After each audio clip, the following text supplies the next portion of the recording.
గౌరవనీయులు తెలంగాణ రాష్ట్ర సాధన కొరకని తన ప్రాణాన్నైనా అడ్డం పెట్టి తెలంగాణ రాష్ట్రం సాధించిన మన మాజీ ముఖ్యమంత్రి గారు కె చంద్రశేఖరరావు గారిని, తెలంగాణ రాష్ట్ర మొదటి ముఖ్యమంత్రి గారిని అకారణంగా ఎలాంటి కేసు లేకున్నా కూడా సిట్ నోటీసులు ఇచ్చి ఆయనని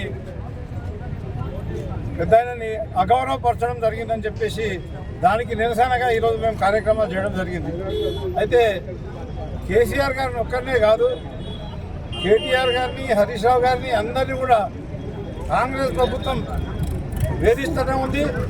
అన్నీ కూడా తప్పుడు కేసులలో ఇరికిచ్చేసి, అక్రమ కేసులలో ఇరికిచ్చేసి ఇబ్బంది పెడదామని ప్రయత్నం చేస్తున్నారు. ఇది ప్రజలు గమనిస్తున్నారు. తప్పకుండా ఈ కాంగ్రెస్ పార్టీకి రేపు జరగబోయే మున్సిపల్ ఎన్నికల్లో ప్రజలు బుద్ధి చెప్పబోతారని తెలియజేస్తున్నాను.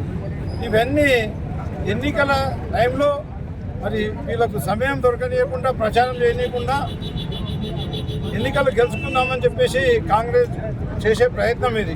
అక్రమ కేసులు పెట్టి, అక్రమ నోటీసులు పంపించేసి ఇబ్బంది పెట్టే పరిస్థితి ఉంది.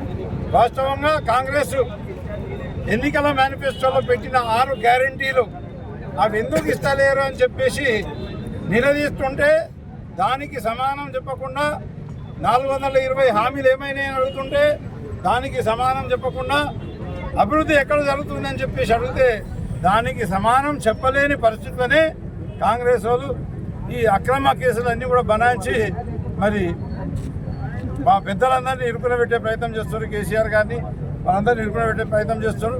కానీ ఎలాంటి ఒక నయా పైసా తప్పు చేయలేదు మా వాళ్ళు.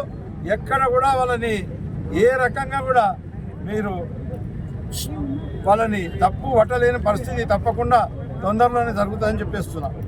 కక్ష సాధింపు చర్య కిందికే ఇదంతా చేస్తుందని చెప్పేసి నేను చెప్తున్నాను. కక్ష సాధింపు అని చెప్పేసి చెప్తున్నా.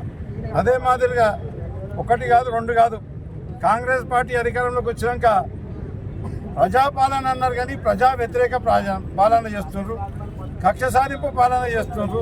వాళ్ళు ప్రజల కొరకని చేసింది ఏం లేదు. మరి ఒకటి కాగానే ఒకటి కుంభకోణాలే చేసుకుంటూ పోతున్నారు. కుంభకోణాలు నడుస్తూనే ఉన్నాయి, ఒకటి కాగానే ఒకటి. మొన్ననే బొగ్గు కుంభకోణం బయటపడ్డది. అంతకుముందు ఇండస్ట్రీస్కి ఇచ్చిన ల్యాండ్స్ అన్నీ కూడా అమ్ముకునే కొరకని ప్రయత్నం చేసే కుంభకోణాలు బయటపడ్డాయి. ఈ రకంగా ఒకటి కాగానే ఒకటి అన్ని కుంభకోణాలు చేసుకుంటూ